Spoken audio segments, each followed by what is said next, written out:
کسی نے ایک سوال کیا ہے، کیا شریعت نے عورت کے کمانے کی اجازت دی ہے؟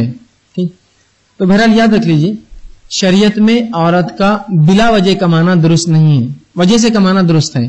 مثال کے طور پر کوئی شخص ہو، وہ بوڑھا ہو جائے، اس کو صرف لڑکیاں ہوں، کوئی لڑکا نہ ہو، وہ بیمار ہے، اس کے پاس رزق کا مسئلہ ہے، بحالت مجبوری اس کی بچیاں کام کرتی ہے، شریعت اس کی اجازت دیتی ہے۔ کوئی خاتون ہے جس کا شوہر مر جائے اور اس کے بچے ہوں اور وہ یتیم ہیں اور ان کو پرورش اور پالنے کے لیے اس کا ذریعہ نہ ہو تو وہ کر سکتی ہے۔ ہونا تو یوں چاہیے تھا کہ امت کے پاس ایسے ادارے ہو، بیت المال کے ایسے نظم ہو، جہاں پتہ چلا کہ یہ عورت بیوہ ہوئی تو سب سے پہلے تو اس کا نکاح کا آپ انتظام کریں، اور نکاح کا انتظام نہیں ہو سکتا تو سب سے پہلے اس کی کفالت کا انتظام کریں۔ لیکن افسوس ہمارے پاس ایسا کوئی نظم باقی نہ رہا۔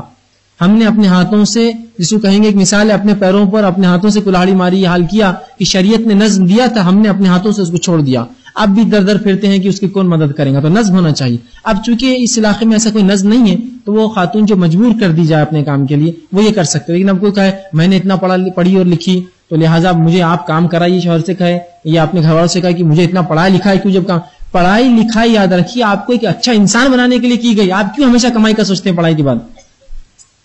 پڑھائی کا مقصد کیا ہے؟ انسان ایک اچھا انسان بنے، دنیا کے اندر کوئی اس کو دھوکہ نہ دے سکے اس کے مال کے معاملے، ورنہ ایک ان پڑھ انسان رہا اور وہ کوئی بولے بتاؤ تمہارا ہینڈ سیٹ میں تم کو فلاں کر دیتا اور آپ کے پیسے مار لیتا، نقصان ہوتا ہے۔ تو پڑھنے لکھنے سے انسان کو، تعلیم سے اس کو فائدہ ہوتا ہے کہ اس کا حلال مال ضائع نہیں ہوتا ہے، اس کو کوئی دھوکہ دے نہیں پاتا آسانی سے۔ تو تعلیم خوب حاصل کیجیے، لیکن اس کا مقصد یہ نہ رکھے کہ تعلیم حاصل کر کے میں کماؤں گی یا لڑکیاں بالخصوص عورتیں کماؤں گی، یہ درست نہیں۔ بحالت مجبوری یہ کام الگ بات ہے۔ دوسرا، والدین لڑکیوں کو جب پڑھائے تو اس لیے پڑھائی کہ اسے اچھا انسان بنانا ہے۔ ہمارے والدین کیوں پڑھاتے لڑکیوں کو؟ معلوم آپ کو؟ خدا نہ خواستہ طلاق ہو گئی تو پہلے سے پڑھا دو، خام و خواہ کیوں ڈالتی ذہن میں بات؟ پھر وہ لڑکی بھی کیا ہوتی جب شادی کرتی ہے اور کبھی جھگڑا ہو گیا بولتی میں پڑھی لکھی ہوں، میں پڑھی لکھی ہوں، مطلب چھوڑ دیو بھی تو کچھ نہیں۔ یہ مقصد ہے پڑھائی کا کہ آپ یہ اس لیے پڑھے کہ میں طلاق بھی ہو جائے تو میں بالکل خود جی سکتی ہوں اپنے قدموں پہ، نہیں، یہ مقصد نہیں ہے۔ اچھا انسان بنے اس لیے ہم تعلیم حاصل کرتے ہیں۔ تو والدین ہی بچوں سے ہی کہے، والدین کہتے بیٹا ہم تم کو اس لیے پڑھا رہے، اونچ نیچ ہو گئی تو، خدا نہ خواستہ یہ ہو گیا تو، یہ عجیب بات ہے۔ تعلیم کا یہ مقصد ہے، یہاں اونچ نیچ ہو گئی تو تعلیم کام آ سکتی ہے، بولنے کی کیا ضرورت کی، اس کے لیے ہم پڑھا رہے ہیں آپ کو۔ تعلیم کا مقصد ایک اچھا انسان، ایک اچھا فرد بنانا ہے تاکہ یہ مومن مسلمان کو دھوکہ نہ دے سکے۔ اور جو علوم دنیا میں چلتے ہیں، علوم میں مہارت حاصل کرنا بھی فرض کفایہ ہے، ٹھیک ہے، امت کے لیے۔ کچھ فن تو بالخصوص تعلیم کا ادارہ ہوا، طب کا ادارہ مطلب معاملہ ہوا، میڈیسن کا معاملہ ہوا، ٹھیک ہے، تو یہ کرنا چاہیے، ٹھیک ہے۔ تو اس معاملے میں عورت تعلیم حاصل کر سکتی ہے، تعلیم حاصل کرنا برا نہیں ہے، لیکن کمانا یہ درست نہیں ہے۔ کچھ لوگ بولتے نہیں اب پڑھ لیے تو کماؤ، یہ درست نہیں، اس سے بہت نقصان ہوتا ہے۔ شریعت نے جو بھی بات کہی بڑی حکیمانہ کہی، اس لیے کہ دیکھیے کچھ گھر ایسے ہیں جہاں مرد اور عورت دونوں کماتے ہیں اور کچھ گھر ایسے ہیں جہاں دونوں پریشان ہیں۔ یہ کیوں ہوا؟ کیونکہ عورتوں نے جب کمانا شروع کیا تو ایک عورت کی پوسٹ ایک مرد کا حق مار رہی ہو، جس سے خاندان کا حق جاتا ہے۔ شریعت نے کہا نہیں، یہ کمانے والا اس کو حق دو اس کے کمانے کا۔ اب آپ کہیں گے نہیں عورتیں بھی جاب کریں گے تو کسی گھر میں دونوں جاب کریں، کسی گھر میں دونوں پریشان ہیں، ٹھیک۔ تو یہ ریزرویشنز بھی جو ہوئے حکومت نے نکالے، خود حکومت بھی پریشان ریزرویشن سے۔ وہ جو رپورٹس ہمارے سامنے آتی بہت اچھائی کے اعتبار سے آتی، اس کے نقصانات ظاہر نہیں ہونے دیے جاتے ہیں، بہرحال نقصانات ہیں۔ تو لہٰذا میں کہوں گا کہ خواتین بنا کسی شرعی عذر کے یوں ہی نہ کمائیں۔ شریعت اس کی اجازت نہیں تھی، شریعت نے آپ سے کہا کہ آپ اپنے گھروں میں رہیں، یہ آپ کے لیے زیادہ بہتر ہے۔ آپ کا شعبہ ہے بچوں کی پرورش، آنے والی نسل کو تیار کرنا، اس شعبے میں لگے رہیے۔ اب عورتوں کا ایک مسئلہ یہ بھی ہے کہ وہ یہ سمجھتی ہے شریعت نے جو ان کو گھر میں رکھا، وہ بولتی ہے کیا مصیبت میں ڈال دیا شریعت نے ہم کو، چار دیواری میں رہو، مشکل میں رہو، بچوں کو سنبھالو، فلاں کرو، ہم کو تو کوئی خوشی نہیں، کچھ نہیں، باہر نہیں جانا، مردوں کی اجازت دی۔ یاد رکھیے آپ کو بہت عظیم مقام دیا۔ ایک مثال دوں گا تو انشاءاللہ آپ کا مقام سمجھ میں آ جائے گا۔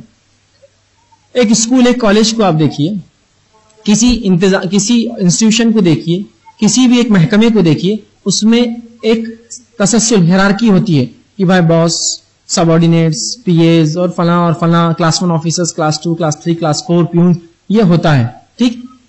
اب ہم اسکول میں چلے جائیں، ایک محکمے میں چلے جائیں تو اس میں سب سے لوور پوسٹ کیا ہوتی ہے؟ میں اس کو برا نہیں کہہ رہا ہوں پوسٹ کو، لیکن اب ہوتا ہے جو ہوتا ہے میں بتانا چاہوں، وہ ہوتے ہیں پیونس، یا وہ ہوتے جو ہیلپرس ہوتے ہیں، یا ہوتے آفس بوائز ہوتے۔ یہ کوئی برا کام نہیں ہے، دیکھیے میں یہ نہیں کہنا چاہ رہا یہ برا کام ہے، لیکن پوسٹ کے اعتبار سے چھوٹی پوسٹ، کوئی بری چیز نہیں ہے۔ اب وہ انسان کا دیکھیے ایریا کتنا بڑا ہے، ادھر جاؤ ادھر جاؤ، اوپر کی کلاس میں جاؤ، نیچے کلاس میں جاؤ، اوپر کے آفس میں جاؤ، نیچے ڈپارٹمنٹ میں جاؤ، ادھر جاؤ، وہ دن بھر بھاگتے رہتا ہے، اس کا آفس پورا ہے۔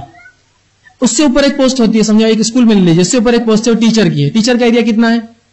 ایک کلاس روم, کچھ بچے ان کو پڑھاتا ہے, اس پہ کانسنٹریشن دیتا ہے, ٹھیک ہے. تو ٹیچر کی پوسٹ بھی بڑی ہے, تو اس کا کام دیکھیے آپ ایک محدود علاقے میں ہے. ٹیچر سے بڑی ایک پوسٹ ہے پرنسپل کی. پرنسپل تو کہاں رہتا بیچارہ؟ ایک کیبن میں خالی بیٹھا ہو دن بھر. آپ بولتے ہیں کیا بدھ بیچارہ مورتی, صبح آتا بیٹھا شام بیٹھا ہوا, لیکن اس کی پوسٹ بڑی ہے, 4 دیواری میں رہتا ہو, پوسٹ لیکن بڑی ہے اس کی. اب اس کے پرنسپل سے اونچا سنستھا کا جو مین باس رہتا, چلانے والا رہتا, پریسیڈنٹ, اس کا سیکرٹری, اس کا آفس دیکھیے اتنا چھوٹا سا کیبن, اس میں چھوٹا سا اے سی لگا ہوا, انٹرنیٹ لگا ہوا, وہاں اس کو جو لیپ ٹاپ کی فیسلٹی, پانی اس کے بولنے پہ آتا, چائے اس کی بازو رکھی ہوئی. اب وہ یہ بولے کہ یار دیکھو پیون کتنا اچھا ہے, کتنا گھومتا پھرتا, میرے کو 4 دیواری میں لا کے بٹھا دیے, چائے یہیں دے رہے, اے سی یہیں چلا دے رہے, انٹرنیٹ بھی میرے کو دے دیے, میرے کو تو جانے کچھ نہیں مل رہا, میرے کو خالی صحیح مارو بولتے, سائن کرو بولتے, پیون دو کتنا بھگتا, کتنا لکھتا, بورڈ صاف کرتا, یہ کرتا وہ کرتا, یار کیا کام ہے اس کا, کاش میں بھی یہاں سے نکل کر اس کے پوزیشن پہ جاتا. تو آپ بولیں گے یار یہ احمق دکھ رہا, میرے کو پاگل دکھتا ہے, یہ پاگل ہے نا جو آدمی اتنی بڑی پوسٹ چھوڑ کر وہ کرے. تو عورتوں کو بھی شریعت نے جو ایک چھوٹے علاقے میں رکھا, دیکھیے جتنا چھوٹا کیبن, سہولت اتنی زیادہ, ذمہ داری یقیناً بڑی, کام اتنا کم. تو شریعت نے عورتوں کو کہا تمہاری عظیم ذمہ داری ہے, بچوں کی پرورش, ایک چھوٹے علاقے میں رہو تم, گھر تمہارا ذمہ ہے, بھاگو بھاگو مت چپ باہر مردوں کے جیسا, یہ پیون کے جیسا بھاگتے رہیں گے, تمہارے لیے کما کے لائیں گے. تم پرنسپل کے جیسا اور ایک سنستھا چالک کے جیسا اندر آرام سے بیٹھو, بچوں کی پرورش کرو, یہ تمہارا اصل کام ہے. بحالت مجبوری, اگر کوئی شوہر نہ ہو, انتقال کر گیا ہو, باپ بیمار ہو, یا کوئی کمانے والا نہ ہو, گھر میں مرد نہ ہو, آس پڑوس اور محلہ آپ کو سپورٹ نہ کرتا ہو, تو میں کہوں گا پھر بحالت مجبوری آپ بالکل جاب کر سکتے ہیں. اس میں شریعت کا لحاظ رکھتے ہوئے, پردے کا لحاظ رکھتے ہوئے, لوگ غیر محرموں سے دوری کو باقی رکھتے ہوئے آپ یہ کر سکتے ہیں. تو یہ نہیں کہ اب بس شریعت نے اجازت دے دی, میں مجبور ہوں, اور آپ اندر گئے برقع نکال کے پھینک دیا, مرد بھی ہے عورتیں بھی, یہ تو شریعت کے دائرے میں رہتے ہوئے انشاءاللہ العزیز آپ یہ کام کر سکتے ہیں.